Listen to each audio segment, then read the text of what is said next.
All right, welcome in, McElroy. Get that one out of the way as we roll into Alabama, Georgia, Auburn, Texas A&M, LSU, Ole Miss. Tennessee, Mississippi State hadn't had a lot of attention from us or really anybody this week, and it's a massive game in which I think Mississippi State may provide some more complications for Tennessee than a couple other teams do. Alabama, Georgia, though, GMAC, it is the game of the weekend. First time in Athens since 2015. Kirby Smart 1-6 versus that one win, 2022 national title game. 12th straight meeting between these two teams. They've both been ranked in the top 25. Do you expect a super competitive game in Athens on Saturday? I do. Yeah, I think it'll be close. You see it similarly? I see a lot of different ways that both teams can have success, and I see a lot of different ways that both teams could have struggles. So I don't really see how one team pulls away. I just don't see one team being able to go put up 30-something and another team not being able to get into the teens. I mean, I expect this game will be pretty competitive. Well, I just don't know if either one right now. And look, we've been surprised before. It's now after a bye week. Guys have had time to kind of reassess. But I'm not sure I've seen a scenario in which either one of these teams gets away from the other. When was the last time these two teams played and it wasn't down to the wire? First half last year. Second half in the other direction, though. Yeah. So, I mean, you can look at it. I mean, over the course of a 60-minute ball game, when was the last time these two teams had an uncompetitive outcome? Not often. I mean, it would be this one in Athens, would it not? The blackout? Even if you look at that one, though, frankly, like as someone that was a part of the team, it was not as much of a beatdown as you might want to remember. Like, they actually got some things going in the second half. They just ran out of time. I'm not saying we didn't win the game convincingly. We did, but they figured a couple things out in the second half that if that game had 15 more minutes in it, it might have been a different animal, you know? So I just think these two teams are kind of built to beat each other.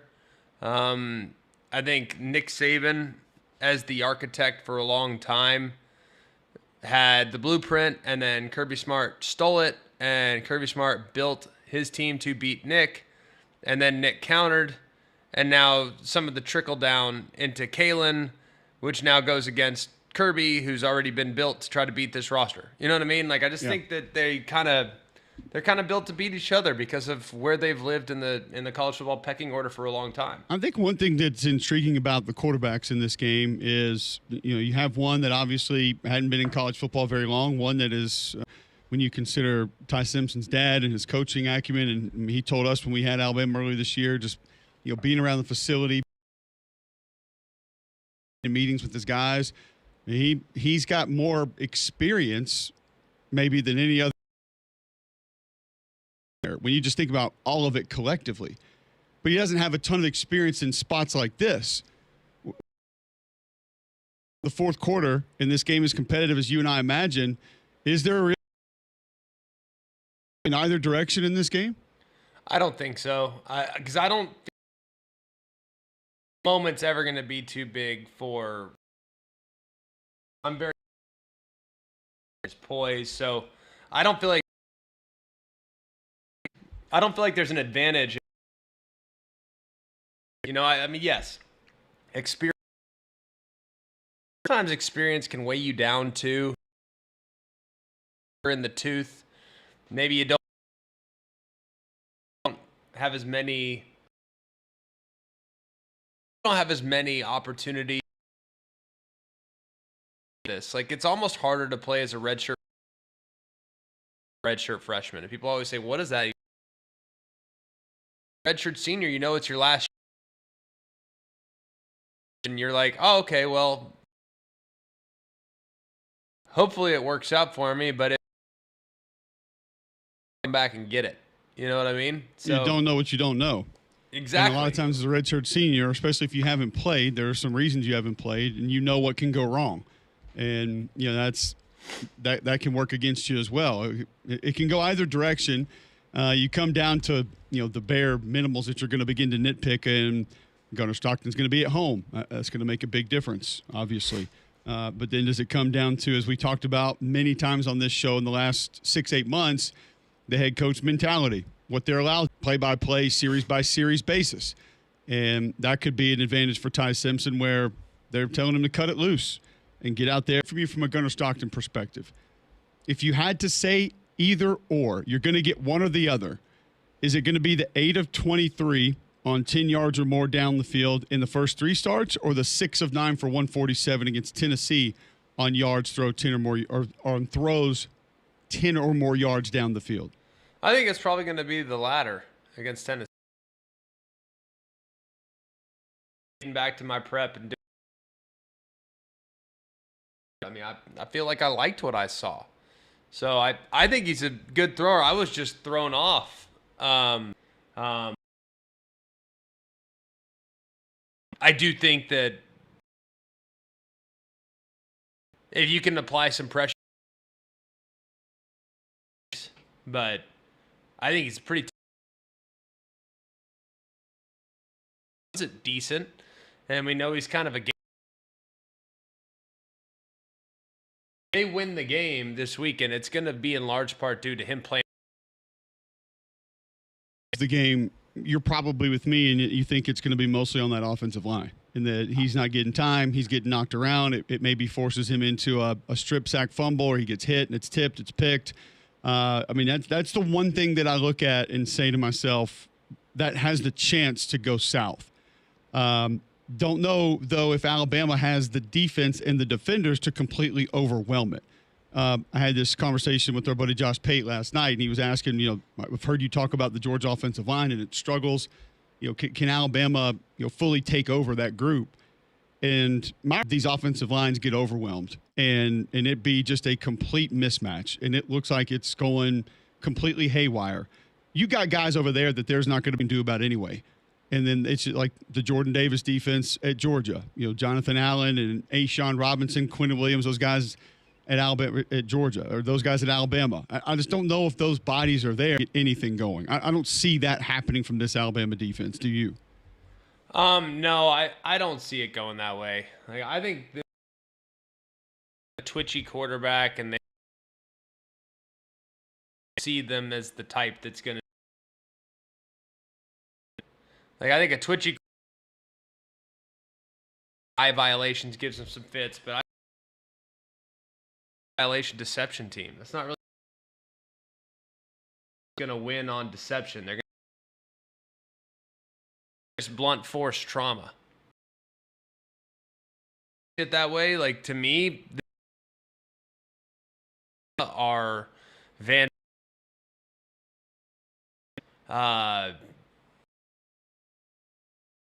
Florida State with Gus. Pretty straightforward. You're not and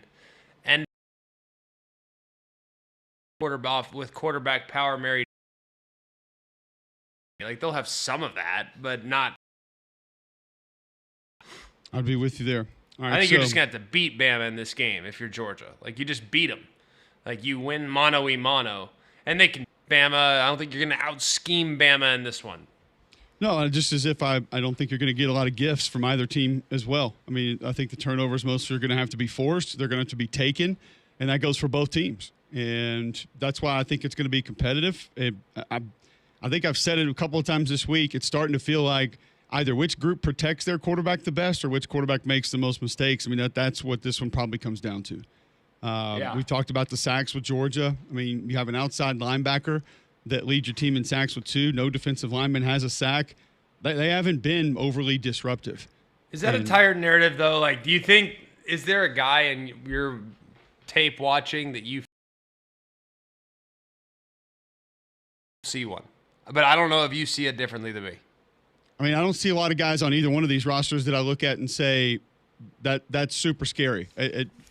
That group better play better than they have, or it's going to be an issue to be able to keep them out of the backfield. It doesn't mean there aren't guys that can make plays. I absolutely see that. But from a straight pass rush perspective, Georgia doesn't look that scary.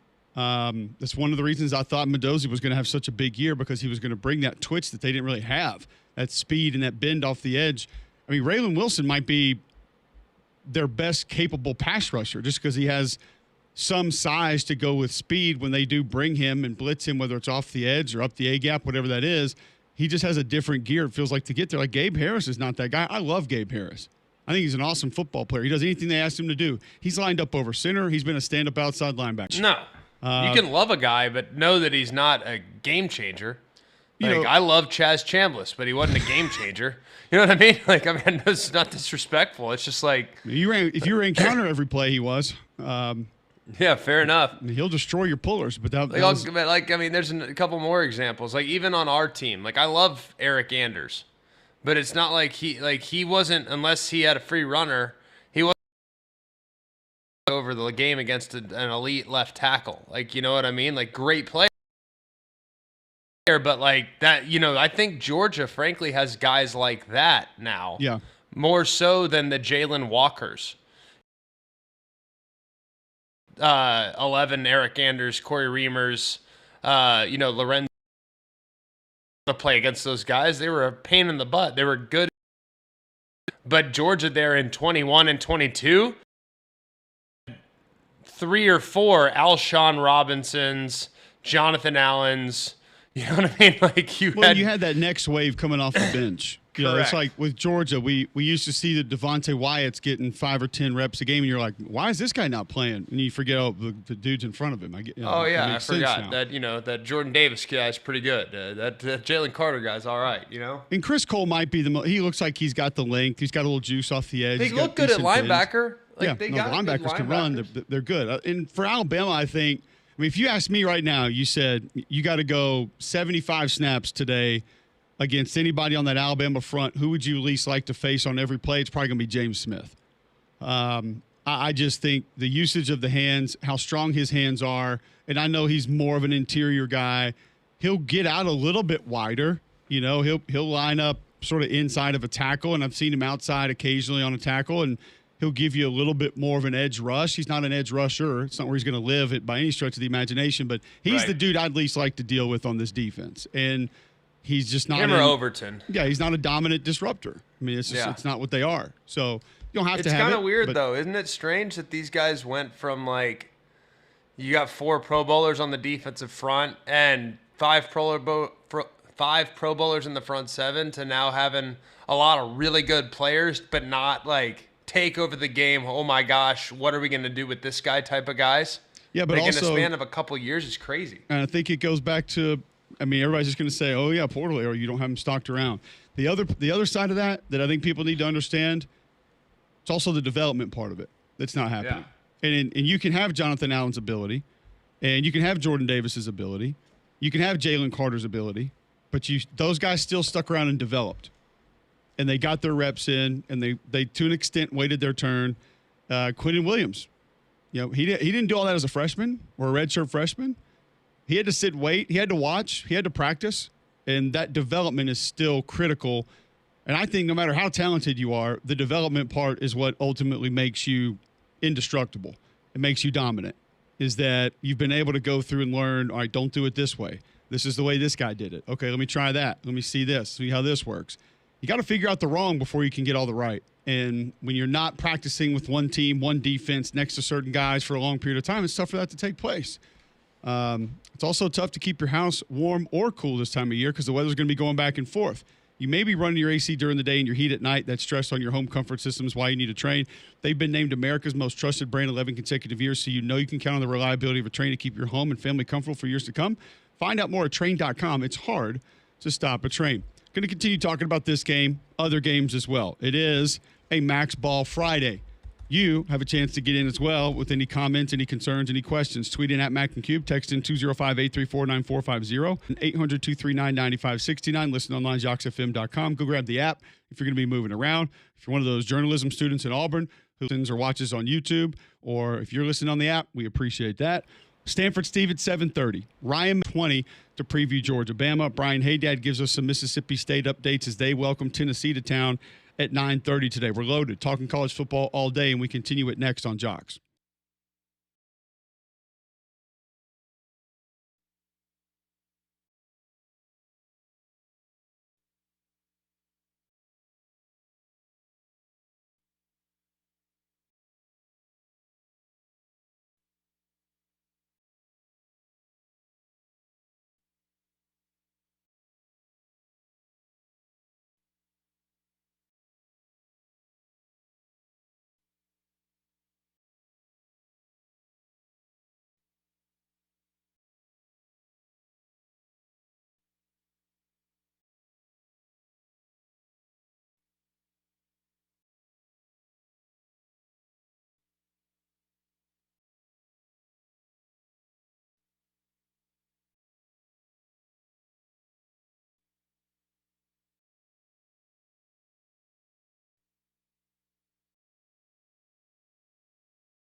Welcome back in. McElroy and Cubelic in the morning. 7:19, Friday, September 26th, right here on Jocks.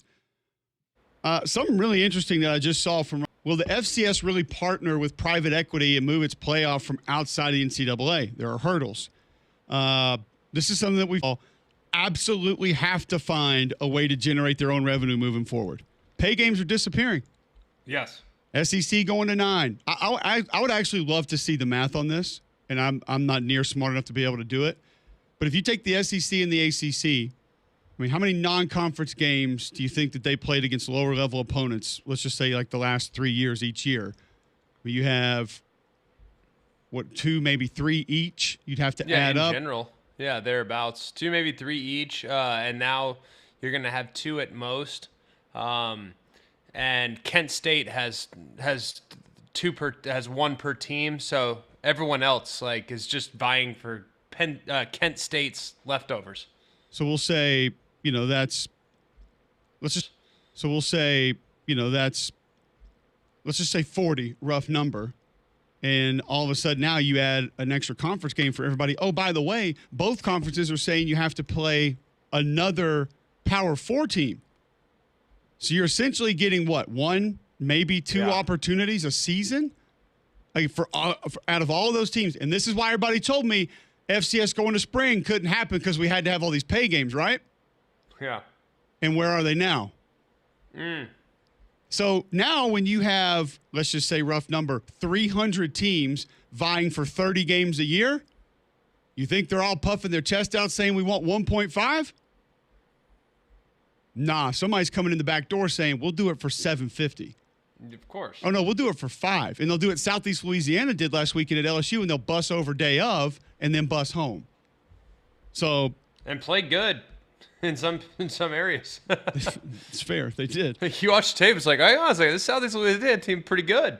I don't understand why the mobile quarterback doesn't play more. I think he gives them a little different. It's really similar to the Ole Miss situation right now. It's like he might not be as polished, but you see him come in. It's kind of like he's a gamer. Like juice, yeah. Like me and Blake Baker were talking about before the game, and I was like, man, the way that kid rides, he stays in there like a second and a half longer than the other guy, and like he gets really low in his fakes. And Blake's like, we hope that kid doesn't play much. It's a headache. So yeah. Agree. I kind of like Southeast Louisiana. They got a couple D linemen. They got a couple. They got a quarterback that can run. They got a guy or two at wideout. Like I told you, number 2, he had D tackle. He had offers a lot of big money to go play other places, and just wanted to finish it out there. Kind of a cool story. So great. Been going there for a very long time. I actually drove through the parking lot yesterday. I was about to stop in and just ran out of time. But man, every time I can get in there at the Mountain Brook Village store, I try to go. Just because the deals they have. I mean, the deals are great. The options are great. My wife's birthday's coming up. Got to get over there and kind of see what they have in inventory. They have so many different options, but I never know what to get. So luckily for me, they have a sales staff that's remarkably buttoned up and dialed in and very helpful, because they probably know my wife's preferences better than I do. So I always rely very heavily on them. Also, if you want to run over, they have some special events coming up too, which should be pretty good time. You can go over and get the David Yurman jewelry. It's a David Yurman cleaning event. It's on Monday and Tuesday, October 6th and 7th at the Summit store, so you can bring things in to be professionally cleaned and polished, free of charge. It's the David Yurman jewelry only. While you're there, you can check out the brand new fall and holiday designs. So call Bromberg's today at the Summit to reserve your spot. All right, so when we come back, we will talk to Stanford Steve about where some of the lines are this weekend, what he likes, what he does.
Welcome in. McElroy and Cubelic in the morning. Appreciate you. Pretty smart. 38-16 versus ranked opponents, as he will obviously be taking on a ranked Alabama team in Athens tomorrow. Kalen DeBoer won all time against AP top 10 teams, Greg. He is a big game coach when you look at the record. And it's tough to really say the advantage, but based on Kirby Smart's tenure in Athens, being with that program as long as he has, it's tough not a little bit of an advantage there. Yeah, I mean, I think when you look at Kalen and how he's performed against top-tier coaches, especially coming off the bye, Lanning 2-0 or 3-0, excuse me, 3-0 Lanning, 2-0 against Sarkisian, and 1-0 against Kirby Smart. Like, that's not an accident. You know, I mean, I think that his level of calm, his level of chill, I think all of that is actually super valuable. I don't know if you see it similar. Like, you've been around him some. You've called some of his games and have been on the sideline in big games. Like, I was in the booth when I was calling the Sugar Bowl when he beat Sark for the second time. Like, how is he? What's his demeanor like? I think it's pretty impressive, frankly, to watch him from a distance. Seemingly doesn't get fazed by much. I think you know what his demeanor is because it doesn't often change. It's pretty similar all the time, and it's one thing that makes him great. All right, Stanford Steve joins us every week. GMAC, thanks to our friends at Atlas Senior Living. And Atlas Senior Living, if you go to their website, that's ATLAS, seniorliving.com. You can join the football pick'em contest. Anyone can join the public pick'em contest, by the way. All you got to do is go to Atlas, ATLAS, seniorliving.com. That football banner, click that. Then you can select your picks. Every week, you can get a $150 Amazon gift card. So I want to give a shout out to last week's Atlas Public winner. That's Danielle Garton. And then the Atlas resident winner, Mr. Randy Soka from the Goldton at South Haven in South Haven, Mississippi. Remember, atlasseniorliving.com. Click on the football banner and pick some winners. Steve, what's going on, my friend? Nothing, just tuning in. Probably the only Ryder Cup I'll be able to watch all weekend. You know, it's a monster college football, and I'm honestly wondering if you could putt better than. What's the step for this? Of course, probably today. I'm gonna slow. Sounds. How's the first pick? Steve, if you knew about this. Yeah. Black. One more time that there's courses. I'm anymore. Team lose. I remember getting a recruiting call from Virginia the next morning, and the coach telling me they carried the goalpost outside the coach's office. So brings back good memories. Yeah, it'll be a fun game. Virginia's much improved on offense, so I think they'll score, but just not enough with the way Florida State's offense is cooking. Was that the Wark Dunn diving out of the shotgun draw, direct snap? I think it was a direct snap, wasn't it? And he was knee came down a little bit early. Yeah, you're right. That was Thursday Night Football was must see TV from a college perspective. It was pretty awesome. Didn't expect the Virginia recruitment humble brag on the show today, but there it is. No. We got it. It's live. So. Alabama, Georgia, we were just kind of kicking back and forth, whether it's coaching advantages, quarterback advantages. There's so much of this team. Neither one of these teams getting to the quarterback the way that they have in the past. Both offensive lines have had shaky moments. Playmakers on both perimeters. Where do you find a real advantage in this game as you begin to break it down, where I think this group on this team can essentially have their way? You know, I was thinking about this, and I obviously – I want to see Bama's defense with Keenan back, hearing people talk about how much he means as a leadership role. And then I think about that matchup because Bama's defense with the secondary I love. But watching Georgia's skill guys, man, they are really, really good. And on the flip side, the same thing. Bama's receivers are great. I think they have the advantage there against the Georgia secondary who struggled. And, you know, you saw Kirby keep making moves at corner. Tackling in space is absolutely enormous. And I wonder how much Georgia's fine, throwing those quick bubbles, quick screens, and letting Branch try and do his thing and get guys open and using big bodies. But, we still haven't even seen anything from Dylan Bell this year. Like, he was one of their guys last year. And the way that Colby's caught the ball on the edge, and you can see Gunner really, really likes throwing him with the catch radius he has. But tackling in space, I think is the biggest key, because plenty of guys are going to get the ball in space, and how fast can you get them on the ground, and how much yards do they get to keep it in manageable situations? That's what it comes down to for me. Well, how do you, visiting with Stanford Steve, joining us thanks to our friends at Atlas Senior Living. You see him on College Game Day tomorrow morning.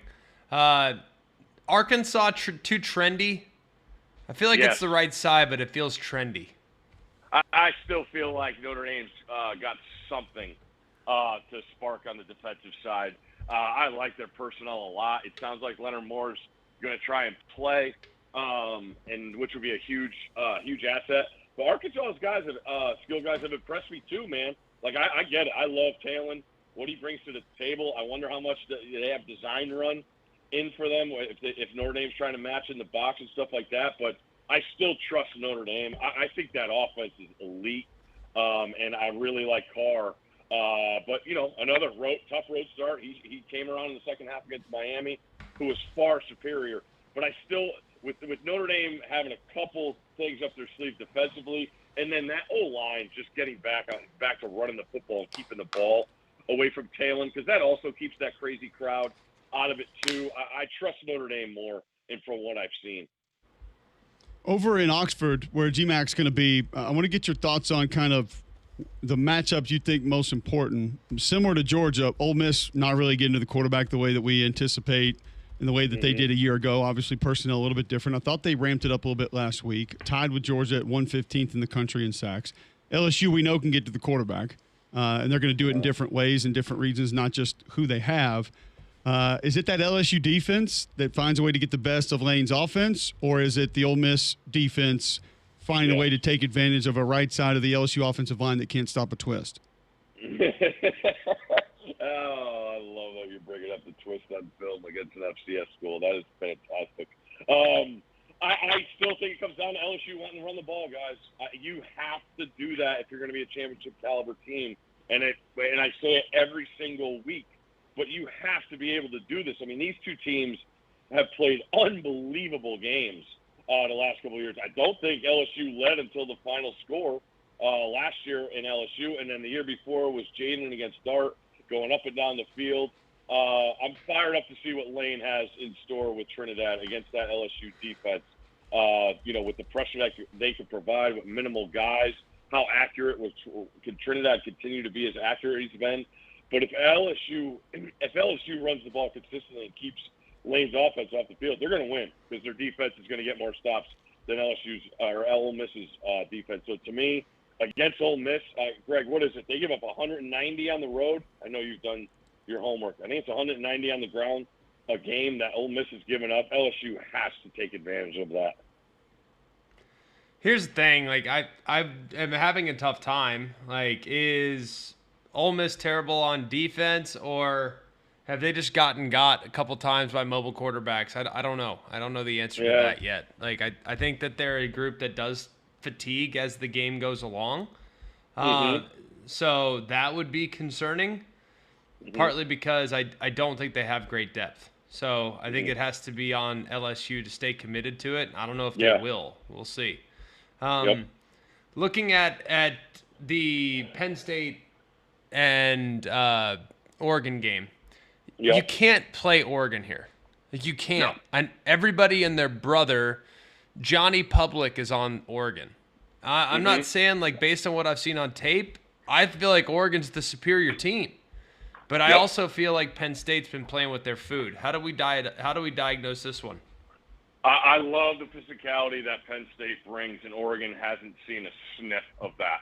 Dante's looked unbelievable. He's been on target. He's been on point. He doesn't put off his spot when he's throwing the football. The receivers look great, but if this Jacorian Moore can produce against this secondary in this atmosphere, boy, we got a superstar. on our hands. But I look at the physicality Penn State brings. The one guy I need to see more out of watching, and then this is just from watching Bain and Mesidor on film and then seeing those two guys in person last week, Denai Dennis Sutton has to be better. I mean, you can't avoid pullers. You can't avoid contact as a defensive end and a big-time NFL prospect.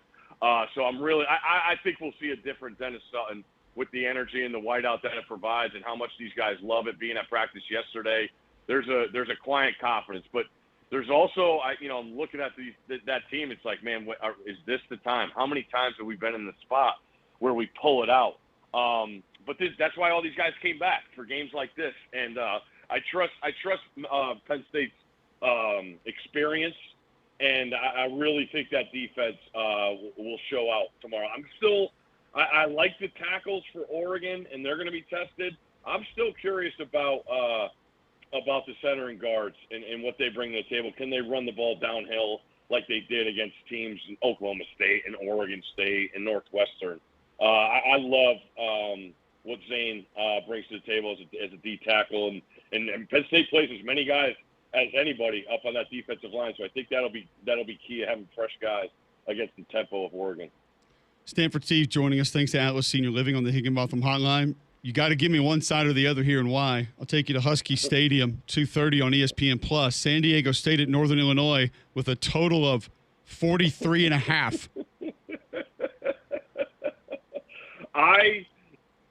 Van Pelt and I have been discussing all week, staying up late and seeing San Diego State absolutely dismantle Cal. And then he turns around and he's like, boys, all you pretty California guys, we're going to DeKalb. And, imagine the looks on there. What the hell are they thinking of when they're going to DeKalb, Illinois, where it's just metal bleacher on top of metal bleacher? I'll ride with Northern Illinois in the upset. It's got to be the little. I will say this: the little cabin over to the side of the press box that you call games in is really comfortable. But hang on. We gotta ask him one more. Well, no, I was going to say the game time temperature there's 84. Does that change your opinion? No, humidity. There'll be humidity. They won't. San Diego very humid. Humid. They live in fake life out in San Diego. That's fake life. Correct. That's what they don't call him San Diego Steve for nothing. All right, moving over to SC Illinois. How do you play Illinois here? I know it's the line's begging you to take SC, but how is this line at 6.5? Illinois is down their top three corners. And Xavier Scott's out for the year.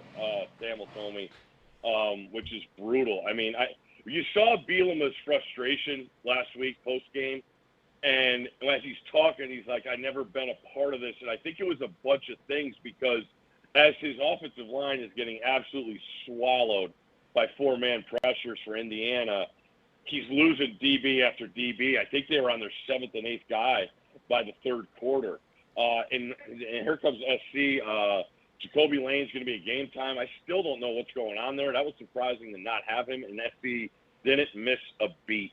And the way Indiana diced up Illinois in the ground game, SC's run game looks as crisp as anybody, man.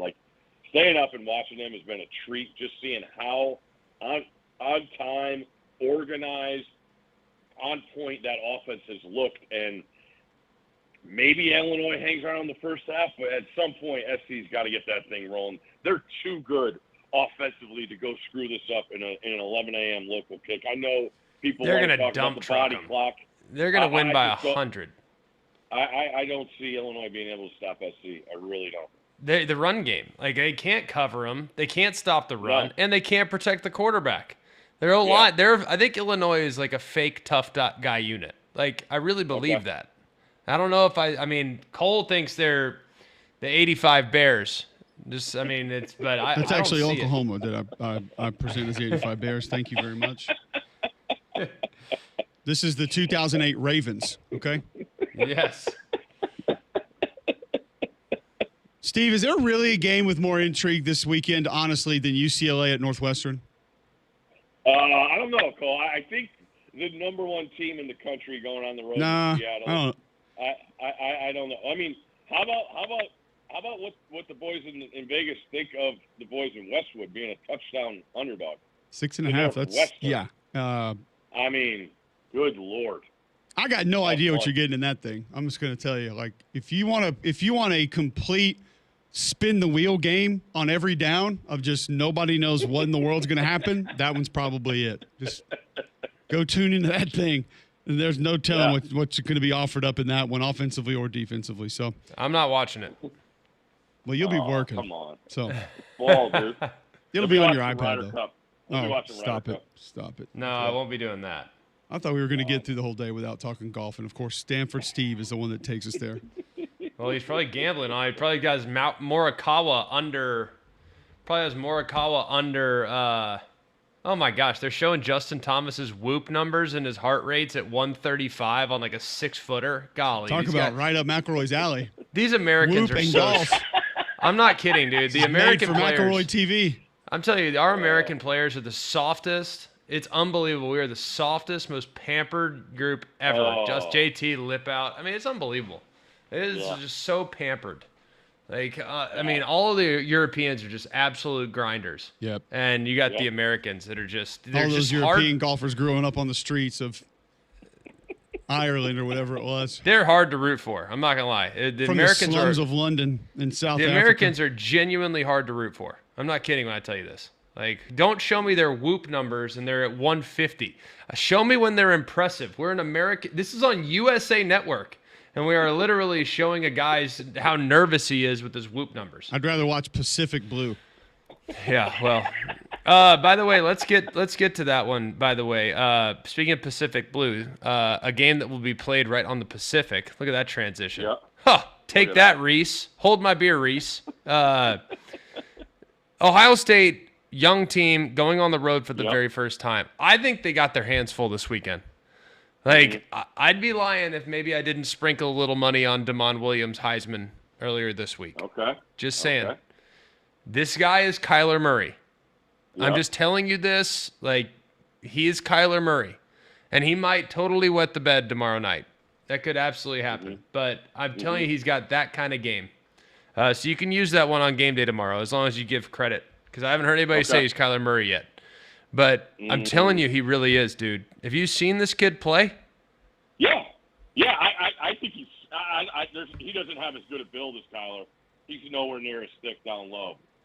That's what worries me, because when I think about it, it's Washington. And this is, in Ohio State years past, they roll in, they're everybody's biggest game. Silver bullets come in, and the turnover of guys and the depth takes over in the second half. I'm not sure Ohio State has that. I love the personnel, when you're talking about Downs and the Styles boys and rotating guys up front. They got a true freshman deep tackle I like. But you're in it, man. You SEC guys, I can't hold a candle to you guys. But that Husky Stadium is the loudest place I ever played. And if it gets cranked, man, and we haven't even mentioned Sayan's first road start. What's that going to look like? He hasn't been great, man. So you still have the best player in the sport on your team, and seeing and talking to people, they still have ways that they want to get number 4 the ball. So it's really, really intriguing, and I believe it's a second half game. I really do, and I would lean towards the home team getting more than a touchdown. Yeah, I'm with you.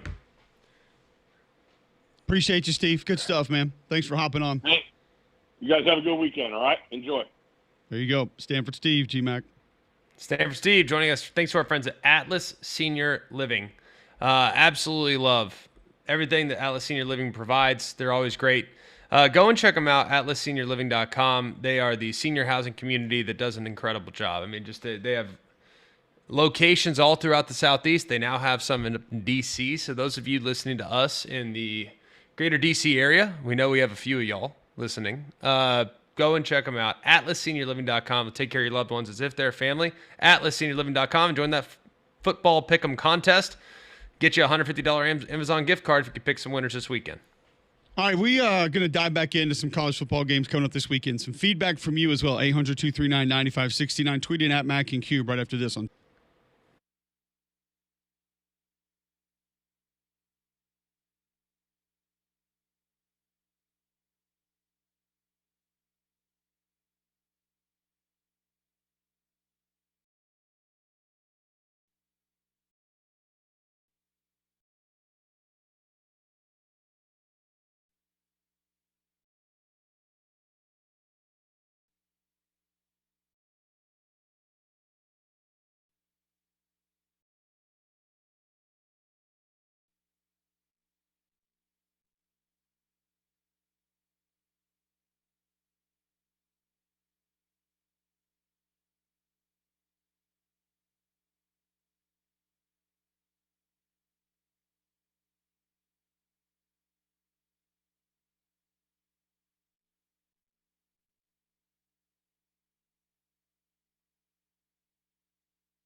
Welcome back in, McElroy and Cubelic in the morning. 7:51 right here on Jocks.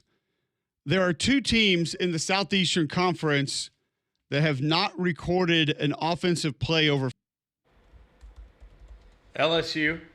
Incorrect. Hawaii. Vanderbilt. Incorrect. No, South Carolina did on the post. Florida. Correct. All right. Florida 1. Texas 2. Incorrect. No, Livingston had the deep one. Arkansas has. I'm trying to think. Has Penn Ole State. Miss had a big one? Yes. Which one was the big one for Ole Miss? Who did you say, John? Penn State. They're in the league? I was going to say, I thought it was SEC. I was like, oh, if we want to open it up, I feel good about it. just- Probably our have teams a lot that of them had- there. Kent State feels like they're in the league. Mercer has been from time to time. Ole Miss has had 6, by the way. Mississippi 50-plus State's yard plays. Yep. Mississippi State's had 5. Tennessee's had 5. Arkansas's had 3. Missouri 3. Texas 3. Vandy 3. So Vandy's 3 more than Alabama's 2, more than Auburn's 1. A&M at 2. LSU at 2. The Georgia Bulldogs have not recorded a play of over 50 yards this year. What was the first throw against Tennessee? That didn't go for 50? I have to go back and check the play-by-play. Tighten up. But no, it did not. It might have been 46. Hang on. But either way, that's surprising. Neither one of these teams has gone for a ton of those type plays. That was a 45-yard pass. 45, okay. All right. So, yeah, there you go. Kentucky has one on the stutter go down the right sideline. I'm trying to think of what other team. Who am I missing? That's it. It's Georgia and Florida. Oh, they said there were 3. No, 2. South Carolina has 1. Oklahoma has 1. Oh, let's go. I think that might be the most surprising one to me is Oklahoma only having 1. Yeah, It just felt like they've had more explosive plays than that. It does. Yeah, I'm with you. I'm not that surprised 'cause I just watched all their tape last week and they didn't have one last week. So the one that they had was on the third down, roll right to Satania. But I do think that when you look at it, man, a lot of these teams have been kind of playing a little conservative early. You know, I mean, I don't think a lot of teams are trying to break it open. I'm trying to think of who LSU's was.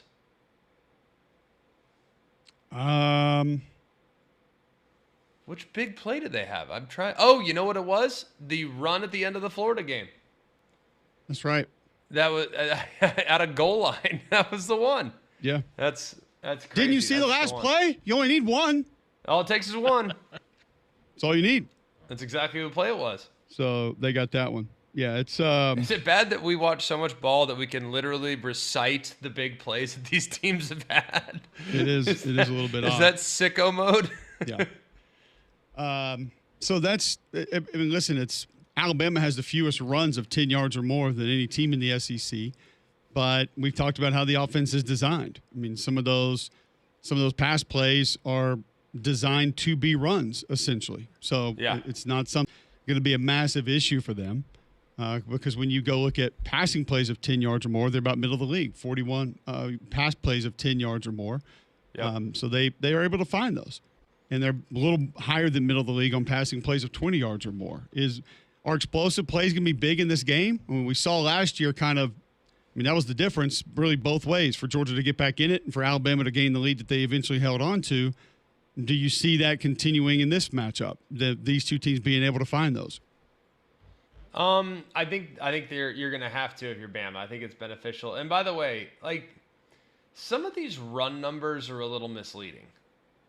Like, I have a theory on this. Like, if you have a quote more prototypical quarterback that doesn't contribute a ton in the quarterback run game, you're not gonna have anymore. You're not gonna have a top 25 rushing offense. You're just not. Like, it's too hard to manufacture run plays now and to be top 10. Some of these teams are running for 250, 220, 300 yards. Why? Because they have a quarterback that can break you down.